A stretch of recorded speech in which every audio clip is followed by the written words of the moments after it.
It was make you pay attention. So Job is a much longer story. And it's much harder in our lives to deal with problems day after day after day. Oh. And by the way, just one little illustration like that. Do you know how irritating it is when the preacher says something like that? It lasted day after day after day after day. Okay, come on, get off of it. I get the point. Did your parents ever do that to you? Did you ever talk back to them and tell them, okay, I get the point. You can stop talking now. Yeah, no. Bad idea, isn't it? And it's always funny to notice how many times God does that. He tells them, in fact, that's one of the statements that gets made not only in the Old Testament, but even repeated in the New Testament by the writer of Hebrews. God told them again and again and again, and I'm tired of hearing this story. Well, if you're so tired of hearing this story, then what would your parents tell you? Then stop making that mistake and do the right thing. Oh, we don't like hearing that part of it, do we? So Job is full of challenges. For Job, yes. Is it hard to have all those things go wrong? Absolutely. Is it harder when things go wrong and we start to blame God? Or start to think, well, I'm more wonderful than that. We're really not that great. And it's hard to get that through our thick little heads, isn't it? Great lesson. By the way, when is Job set? Okay, this is during the patriarchal age. So technically we put Job way up there in the poetic literature and make it sound like this is something that happens in the middle of the Old Testament. It's not. It fits back. It actually sits back in more like Abraham's time. And by the way, one of the fun things with Abraham was born and raised as a faithful man following God, right? Abraham was an idol worshiper. Go back and read the story. He and his father worshipped idols. And if Job was contemporary, does it remind us that there were some faithful people even then? Yes, Abraham would learn about the Lord God and would learn to follow him, but there were some other people that were absolutely faithful. Do you remember one that, picking on Abraham, do you remember one man that Abraham met that was a man of God? He was both a king and a priest. Melchizedek, exactly. King of Salem. And where's Salem? Jerusalem. So that's that same city. And by the way, interesting fact, here is their king in Abraham's time as a priest of God. Do you suppose the people as the king of Jerusalem, do you suppose that the people there learn about God? If he's a priest of God, do they worship God the right way? What happens to the city of Jerusalem from the time of Abraham until you get to the time of Joshua and David? When Joshua takes the land, not able to conquer the city of Jerusalem. Had they been faithful people of God, still worshiping the Lord, would they have integrated themselves into Israel? Absolutely. When David has to conquer the city, years later, they're still unfaithful. And yet here had been an entire city that back in Abraham's time was unique as being a city of people devoted to God. Kind of a reminder in our world, times and places where people are really faithful to the Lord. Just because one generation or one city is really faithful doesn't mean that it will always be. In this country, we tend to think of the Bible Belt as being through the South. It used to be a joke, probably still is in a lot of small towns. You know what there is? You go into the South, pick on Michelle, you go into Alabama and a small town, really small town, what do you find there? One is a gas station. What are the other two? Church on every corner. Church buildings. There's going to be church buildings. There may be nothing else in town but the gas station, but there will be a church building. And the Church of Christ, a lot. A lot of them. And it's just sad that when that disappears. Over in eastern New Mexico, north there of Carlsbad, the big hole in the ground, Carlsbad Caverns. You get into the foothills of the Rocky Mountains there. A place called Lincoln National Forest. You know what's famous for coming out of Lincoln National Forest? Anybody heard of Smokey Bear? When Lincoln National Forest burned in the early 1900s, they found a little bear cub. And that became the symbol of only you can prevent forest fires, right? That region in the Lincoln National Forest and the southern foothills of the Rockies there, that region was settled almost entirely by Christians that had moved on west from Texas. At one time, the percentage of Christians in that region, members of the Lord's church, the percentage of them was something like 90% of all the settlers in the region. Today, it's hard to find a church building in many of those communities that once were so faithful. And hard to find anyone that attends anymore. That shouldn't surprise you. Just read the book of Judges again. Read the story of Job. How many of his 3 wonderful friends were really that faithful? Oh, they could tell him all about God. They could talk the talk, but they couldn't walk the walk. They couldn't live the life of the godly. Whole lesson there too, isn't it? Anybody can speak a few scriptures. It takes a lot more to actually live like God instructs us to. And that, of course, is the unique thing about Job. His faith was not just, and that's what everybody, including his own wife, argued and said, hey, you serve God and it's worth nothing. Even Satan recognized that. If all your faith is because God has blessed you with this, that, and the other, then as soon as you lose this, that, and the other, fine, I don't want to serve God. And you have to remember Job's words. The Lord gives and the Lord takes away. That sorry old Lord, that wasn't what he said, was it? The Lord gives and the Lord takes away. Blessed be the name of the Lord. I'll still honor him. That's hard. But you think about it, that's real faith. Anybody can be faithful when it's all going well and there's no problems.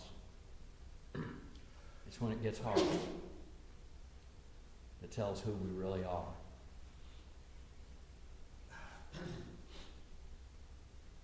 Go for it. I like Thomas. Thomas. What do you remember about Thomas? 2 things. One,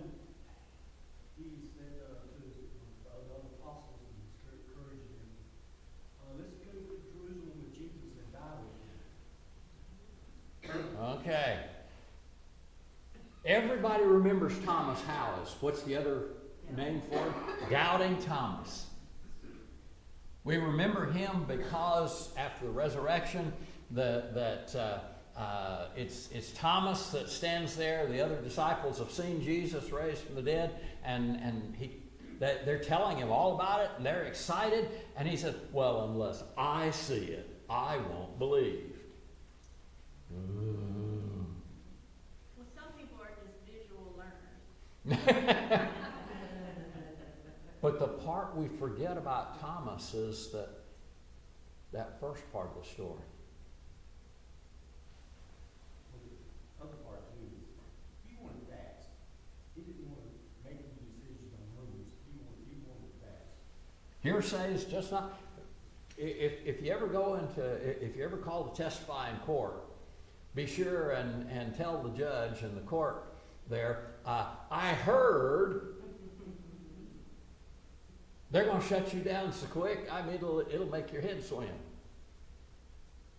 Nobody cares about, nobody wants to know what you heard from someone else. What did you see? What do you know personally about it? And that's Thomas. He says, I don't know anything about this. Of course, he could have listened to the good testimony in a court. Any of you ever been jury members? Been selected for a jury and served on a jury?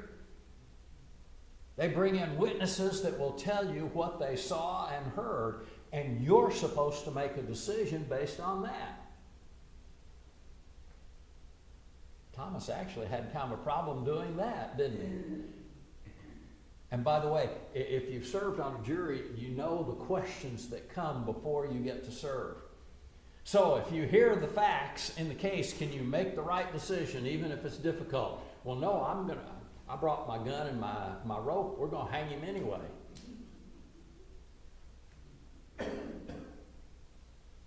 They will boot you out of the courtroom so quick. In fact, if you make it too obvious that you are prejudging the entire case, they can actually throw you in prison for that. That's a crime. That's kind of embarrassing. Well, I was called to judge as a jury here and decide on a case. Well, I've already made up my mind. That kind of prejudice, already made up your mind, can get you in trouble. So in a sense, yeah, there's some good things about Thomas doubting and wanting to see, but on the other hand, do you remember what Jesus told him? First thing he says, when he sees Thomas there after the resurrection, he says, Thomas, okay, come here. Put your finger in the holes. Put your hand in my side and believe.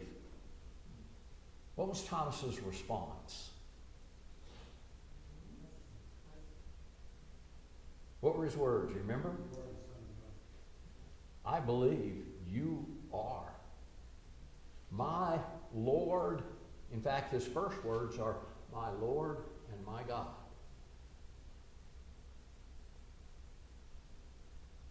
He believes.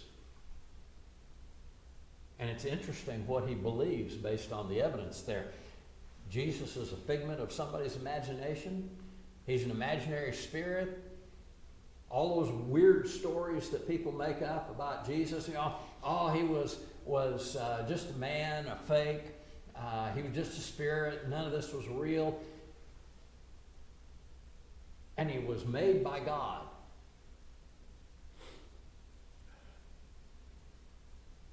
Thomas calls him my Lord, my God. He recognized that Jesus really was God. It's interesting because John, who writes those words from Thomas, remember how he begins his gospel? Where was Jesus in the beginning? He was God. He was the creator. Everything that has been created, John says, was created by him. So what does that do with the nonsense story that people sometimes come up with that, well, Jesus was created by God to be there? No. times does John make that very point in the gospel. Before Abraham was, Jesus would say, I am. He takes God's name.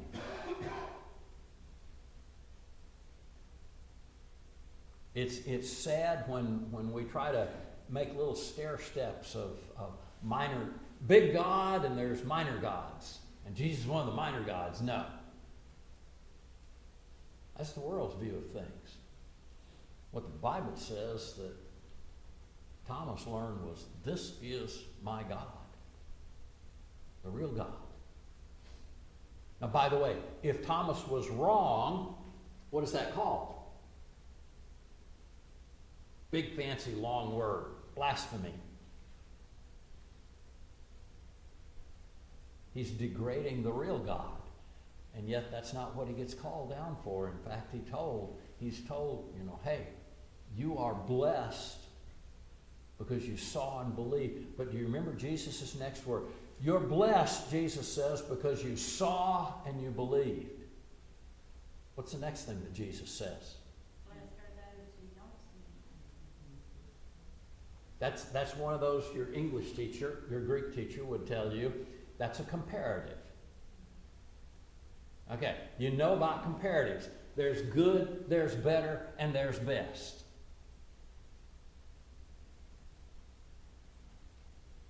And in passive tense, we say things are blessed and they are more blessed.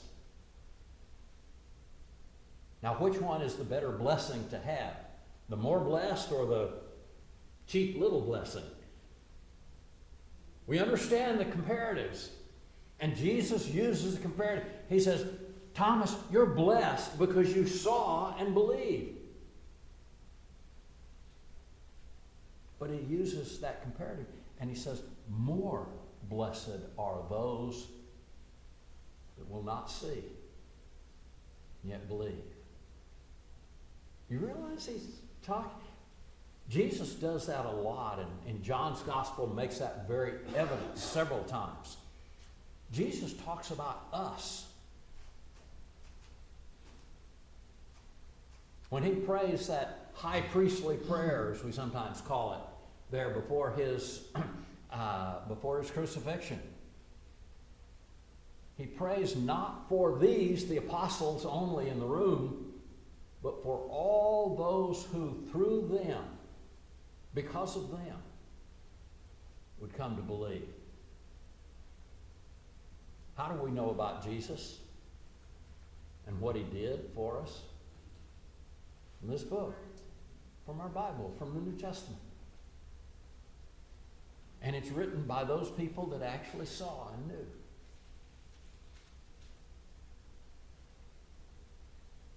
So Jesus himself uses that comparison. Yes, you guys are blessed, but also blessed, and as he tells Thomas, even more blessed. There's an interesting thought. You ever think about that? Wouldn't it be great to be an apostle? They are the wonderful people that saw Jesus, talked with him, and believed, and who couldn't die for Jesus once they had seen him like that? But God uses the comparative for us, says, you're more blessed than those apostles that saw.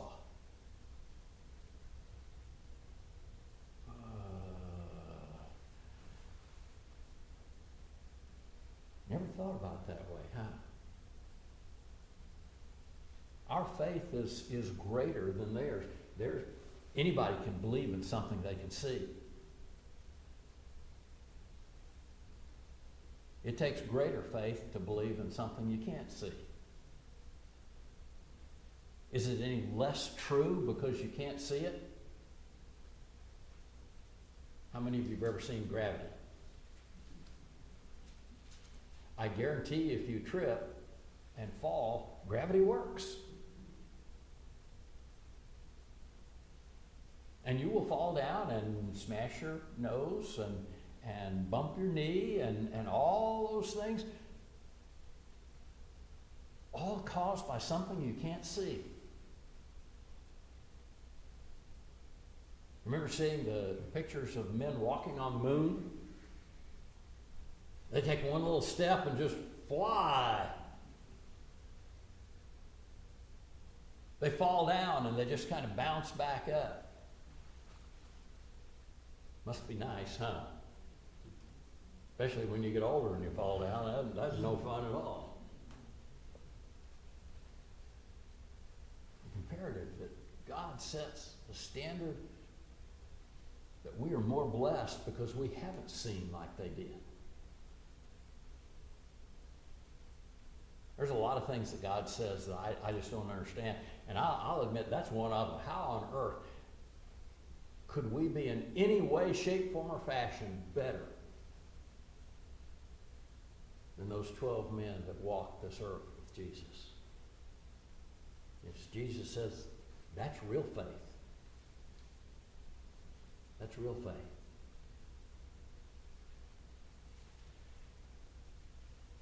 But we've got to back up with Thomas. We pick on him. We remember him as doubting Thomas so much. And did you catch the first part of that comment? Of all the apostles, and of course this happens, Jesus is fighting the challenges of the increasing opposition against him, and he finally leaves Jerusalem, and he goes over to the other side of the Jordan River. Other side of the Jordan River is basically Greek-controlled areas. After Alexander the Great, some 300 years before this, the New Testament time, had come through, he set up cities. Oh, what are the cities that Alexander the Great built for his soldiers to retire in? What are they called? That region was still there in New Testament times. And Jesus went and preached there in those cities. He had a visit with some pigs one time. What is it called? Decapolis. Big fancy Greek word. It means the 10 cities. The Decapolis, the 10 cities. That's the other side of the Jordan River. And Jesus goes over there, interestingly enough, and preaches to even the Gentile people. There's several other instances of Jesus doing that, going to other cities. He goes and visits way up north a woman. But Jesus goes there as persecution builds there, and it's not yet his time to die, so he heads over the other side of the Jordan River. And they get a message about one of Jesus' friends, young friends, that brings up this discussion with Thomas. Who's the message about? Lazarus. They get a messenger come to them and say, hey, Lazarus is sick. Jesus says, okay.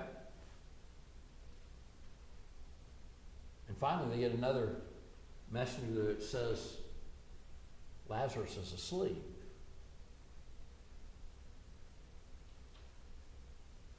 Anybody ever been sick before? I mean, really sick. Yeah. And you know what it's like to get so sick that you just go to bed and sleep, and all of a sudden sleep it off. You get up the next morning, you feel better. That's the comment that Jesus makes. You know, he's asleep.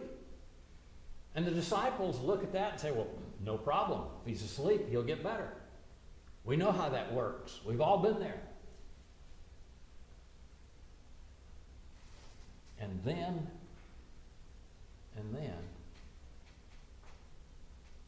Jesus says we've got to go back. The disciples remember what it was like there in Jerusalem. Said, you go back now, those people are mad. Anybody ever play with wasps or hornets? Yeah, fun, great fun. Find a hornet's nest and put a stick up in there and shake that nest around sometime. Great fun, isn't it? You know what happens? It makes them mad. They come. The exact point is what the disciples are talking about. Jesus, these people are so angry at you, they will murder you. In fact, that's what does happen, isn't it? Just a few weeks later, they're going to murder him. And they're trying to talk him out of going back. And it's Thomas that stands up and says, what? Let's go back with him and die with him. We always think about those words as belonging to Peter, right? They're in the garden. Lord, I'll go anywhere. I'll die with you. But Peter was not the first of the apostles that said he was willing to die with his Lord. That was Thomas. And we always remember him as doubting Thomas, don't we? That's a shame. And Peter was the one that was so brave. We knew he wouldn't work out. Didn't work out for Thomas either. Gospel accounts also say that they all fled him that night. All of them ran away. But Peter was not the first. It was Thomas that offered to die with him. That's an incredible thought, isn't it? And it's one that we sometimes miss completely. Thomas the first to offer to die with him. By the way, you realize that of those apostles, all but one of them would die.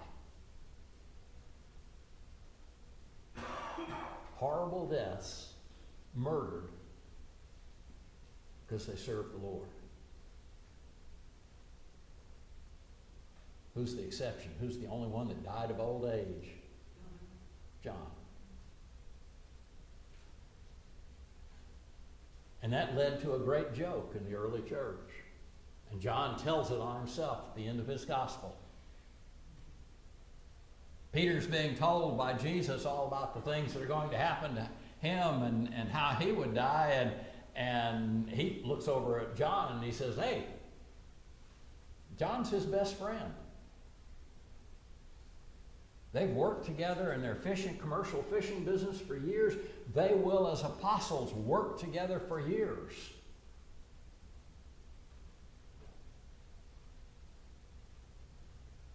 But Peter says, what about him? And Jesus says, hey, don't you worry about him. You worry about you.